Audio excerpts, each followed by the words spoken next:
तो हेलो मेरे प्यारे प्यारे शेर और शेरनियों, आप सभी के लिए मिल गया है क्लास 10 वालों के लिए मिल गया है जो है बोर्ड का पेपर जो 2026 में क्वेश्चन सारे पूछे जाएंगे। तो चलिए मैं सारे क्वेश्चन आपको बता दूं, फटाफट आप लोग नोट कर लीजिएगा। और पक्का है 100% गारंटी है कि इसी से सारे के सारे क्वेश्चन पूछे जाएंगे। ठीक है, ये जो अनुक्रमांक है आप भर लीजिएगा, उसके बाद आप अपना नाम भर लीजिएगा। यहाँ पर कोड होता है, पेपर कोड होता है। और ये 2026 के लिए हिंदी का पेपर है जो कि 10 वालों के लिए है। ये भी आपको भरना होता है कॉपी में। ठीक है, जो एक कोड भी होता है ये भी आपको भरने होते हैं। ये आपके टोटल 70 नंबर के हो जाते हैं। कितने नंबर के? 70 नंबर के। ठीक है, 70 नंबर के हो जाते हैं। 15 मिनट आपको पढ़ने के लिए जाता है, 3 घंटा 15 मिनट आपको मिलता है। 15 मिनट आपको प्रश्न पत्र पढ़ने के लिए केवल मिल जाता है। ठीक है, सभी खंड करने अनिवार्य होते हैं। इसमें खंड दो तरीके से दिए होते हैं, खंड आ और खंड बा करके दो खंड दिए होते हैं। और इसमें 20 बहुविकल्पीय हो जाता है जो आपको ओएमआर शीट पर भरना होगा। ठीक है, सारे के सारे क्वेश्चन 1 नंबर के आपको मिलते हैं जो ओएमआर शीट वाले होते हैं। ठीक है, बाकी सभी क्वेश्चन क्या करने हैं आपको, 50 नंबर जो है आपको केवल लिखित में ही मिलेगा। ठीक है, बहुविकल्पीय भी क्वेश्चन आपको 20 नंबर के टोटल हो जाते हैं। चलिए देखते हैं खंड यहाँ पर। ठीक है, खंड आ को, कौन से खंड को देखेंगे? सॉरी, खंड आ को देखेंगे। ठीक है, तो खंड आ जो होगा ये बहुविकल्पीय प्रश्न होता है। जैसे कि आप देख पा रहे हैं यहाँ पे पहला क्वेश्चन मैंने यहाँ पर सीखा आपको दिखाया है। ये क्वेश्चन पक्का है, याद रखिएगा। जो इस पे टिक लगाया गया है, जैसे यहाँ पे देखिए सही का निशान लगा है, इसको मत मानिएगा। ठीक है, आप क्वेश्चन जो है ढूंढ लीजिएगा इसका सही आंसर कौन सा होगा। मैं केवल आपको क्वेश्चन ही बता दे रहा हूँ। ठीक है, आंसर जरूर ढूंढ लीजिएगा। जैसे इसमें चिंतामणि के रचयिता हैं, तो चिंतामणि के रचयिता कौन है? इन चारों में से ऑप्शन में से ढूंढ लीजिएगा। पहले 1 नंबर का है। उसके बाद दूसरा क्वेश्चन है पंच परमेश्वर कहानी के लेखक कौन है? ठीक है, ये भी ढूंढ लीजिएगा। चलिए आइए देखते हैं तीसरा क्वेश्चन कह रहा है इसमें जयशंकर प्रसाद का नाटक नहीं है। इसमें से कौन सा ऐसा है जो नहीं है? ये आपको ढूंढना होगा चारों ऑप्शन में से। 1 नंबर के सारे 20 क्वेश्चन तक 1 नंबर के होते हैं। चौथा क्वेश्चन क्या कह रहा है इसमें? शेखर एक जीवनी उपन्यास के लेखक हैं। ठीक है, कौन है वो? ये इसमें से ढूंढ करके आपको लिखने होंगे। उसके बाद है पांचवा क्वेश्चन कह रहा है अपनी खबर। ठीक है, अपनी खबर आत्मकथा है, कौन सी है, मतलब किसने लिखा था? तो वो इसमें चारों ऑप्शन में से आप देख लीजिएगा। उसके बाद छठवां क्वेश्चन क्या है? भूषण। ठीक है, भूषण किस युग के कवि हैं? ठीक है, तो इन चारों में से आप जो है ढूंढ लीजिएगा। उसके बाद है सातवां क्वेश्चन है इसमें ललित। ठीक है, ललित ललाम रचना है, किसकी रचना है? ये भी आप देख लीजिएगा। ठीक है, सारे क्वेश्चन मैं आपको बता दे रहा हूँ, स्क्रीनशॉट आप लेकर के ठीक है इसका जो है गूगल से डाउनलोड कर लीजिएगा। ठीक है, इसका आंसर सही आप देख लीजिएगा। उसके बाद आठवां क्वेश्चन है इसमें यशोधरा रचना है। ठीक है, यशोधरा रचना किसकी है? इस चारों ऑप्शन में से आपको देखने होंगे। ठीक है, उसके बाद है 9वां क्वेश्चन, इसमें कह रहा है इसमें आंगन के पार द्वार। ठीक है, रचना है। इन चारों ऑप्शन में से आपको देखने होंगे। ठीक है, 10वां क्वेश्चन जो आपके सामने आप देख पा रहे हैं जिसमें है, ठीक है, दीपशिखा काव्य संग्रह रचना है। दीपशिखा काव्य संग्रह रचना है, किसकी है? ये आपको देखने होंगे। चलिए आइए देखते हैं, ये देखना है। अब उसके बाद हम लोग क्या करते हैं, 11वां क्वेश्चन देखते हैं। ठीक है, करुण रस का अस्थाई भाव क्या है? इसमें से आप देख सकते हैं। तो करुण रस का अस्थाई भाव कौन सा होगा? शोक हो सकता है। ठीक है, तो आंसर इसमें आप देख लीजिएगा। उसके बाद चौथा क्वेश्चन इसमें दिया है 12वां क्वेश्चन। ठीक है, चरण कमर बंदो हरि राई। ठीक है, उपयुक्त पंक्ति में अलंकार कौन सा है? ठीक है, तो इसमें कौन सा अलंकार होगा? इसमें से देख करके आप जो टिक लगा लीजिएगा। 1 नंबर के सारे क्वेश्चन है अभी। ठीक है, उसके बाद 13वां क्वेश्चन है, कह रहा है इसमें यह समास मात्रिक छंद है।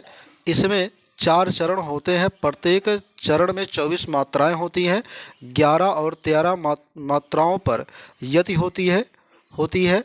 यह लक्षण किस छंद का? मतलब इनमें से आपको ढूंढना कि कौन से छंद का ये लक्षण 1 नंबर का आपका होगा। ये आपको ओएमआर में ही गोला करना होगा। ठीक है, भरने होंगे। उसके बाद 14वां क्वेश्चन है इसमें, ठीक है, पर्यावरण शब्द में प्रयुक्त उपसर्ग है। ठीक है, तो इसमें से कौन सा उपसर्ग होगा? उसके बाद 15वां क्वेश्चन होगा महानता। ठीक है, यानी कि महानता शब्द में किस प्रत्यय का प्रयोग किया गया है? इसमें आपको देखना होगा। ठीक है, किस प्रत्यय का प्रयोग किया गया है। 16वां क्वेश्चन 1 नंबर के सारे क्वेश्चन होंगे 20 तक। ठीक है। 16वां क्वेश्चन कह रहा है इसमें सुख दुख में समास कौन सा होगा, तो इसमें देख लीजिएगा आप चारों में से, चारों ऑप्शन में से सुख दुख में कौन सा समास होगा। उसके बाद है 17वां क्वेश्चन कह रहा है इसमें निम्नलिखित में से अग्नि का पर्यायवाची नहीं है। कह रहा है इसमें नहीं है, ऐसा मत सोच लीजिए कि है, ठीक है। तो ज्वाला इसमें दिया है, अग्नि दिया है, अनल दिया है, पावक दिया है, इसमें से कौन सा ऐसा है जो नहीं होगा, ठीक है। उसके बाद 18वां क्वेश्चन है इसमें, ठीक है, अभ्युदय का संधि विच्छेद कौन है, संधि विच्छेद कौन सा होगा, ये आपको इन चारों ऑप्शन में से ढूंढ लेने हैं, चारों ऑप्शन में से आपको ढूंढ लेने हैं, ठीक है। तो चलिए आइए हम लोग क्या करते हैं, ये चारों ऑप्शन ढूंढ लेते हैं, ये मैंने आपको बताया। चलिए उसके बाद हम लोग क्या करते हैं, यहाँ पर देखिए मैंने आपको बताया। अब 19वां और 20वां क्वेश्चन देखते हैं। 19वां और 20वां क्वेश्चन कह रहा है इसमें, 19वां क्वेश्चन कह रहा है मधु शब्द, ठीक है, मधु शब्द का पंचमी विभक्ति एवं एक वचन रूप है, तो इसमें से कौन सा है ये ढूंढ लीजिएगा। ये मैं केवल आपको क्वेश्चन बता रहा हूँ जो आपके बोर्ड के पेपर में आने वाले 100% गारंटी के साथ ये आएंगे, ठीक है। 20वां क्वेश्चन है षष्ठी यस्था धातु रूप किस वचन का या फिर किस पुरुष में है, ठीक है, कौन सा पुरुष है कौन सा वचन है ये आपको बताने हैं, ठीक है। चलिए 20 क्वेश्चन मैंने आपको एक एक नंबर बता दिए। अब हम लोग क्या करते हैं, खंड बा को देख लेते हैं। खंड बा देखते हैं जो कि आपको लिखित होगा। पहला क्वेश्चन जो आपका होगा ये 6 नंबर का होगा। इसमें कह रहा कि गद्यांश में जो है जो नीति दिए गए प्रश्न है उसका आपको आंसर लिखना है, एक गद्यांश से लिया गया है जो कि अथवा करके 2 क्वेश्चन होते हैं जो इसमें लाइनिंग किया गया है, ठीक है। यहाँ पर आप देख पा रहे हैं कि ये लाइनिंग किया गया है, ये लाइनिंग किए गए, ठीक है, इन्हीं में से आपको जो है इसके क्या लिखने हैं, इसके आंसर आपको लिखने हैं जो लाइनिंग किया गया है नीचे, ठीक है, जो अंडरलाइन किया गया है नीचे, ठीक है। जैसे उपयुक्त गद्यांश का संदर्भ लिखिए, तो इसी में से किस संदर्भ से लिया गया है इसको आप लिखना है। गद्यांश के रेखांकित अंश की व्याख्या कीजिए, मतलब यहाँ से लेकर के यहाँ तक मतलब क्या ये कहना चाह रहा है इसके बारे में आपको लिखना है।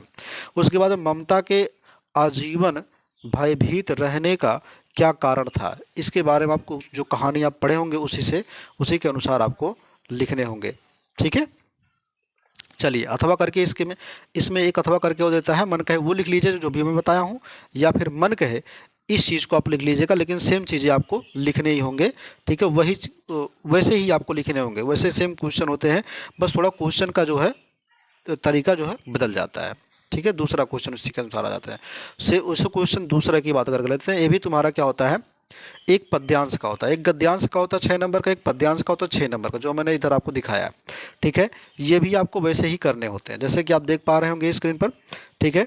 यहाँ पर देखिए ये लाइनिंग किया गया है, बाकी वही चीज़ लिखा गया कि पद्यांश का संदर्भ लिखिए और उसमें श्री राम के नेत्रों से आंसू क्यों बहने लगे इसके बारे में आपको लिखना है, ठीक है। उसके बाद है यहाँ पर रेखांकित अंश यानी कि षष्ठ कुटी, ठीक है, करिहो कित है में कौन सा अलंकार है इसके बारे में अथवा करके भी एक दिया गया है, ठीक है। जैसे कि आप एक क्वेश्चन देख पा रहे हैं अथवा करके, इसका आप स्क्रीनशॉट ले लीजिएगा, ठीक है, स्क्रीनशॉट आप लोग ज़रूर ले लीजिएगा। चलिए देखते हैं, ठीक है, क्योंकि 6-6 नंबर के ये टोटल आपको 6 नंबर के होंगे।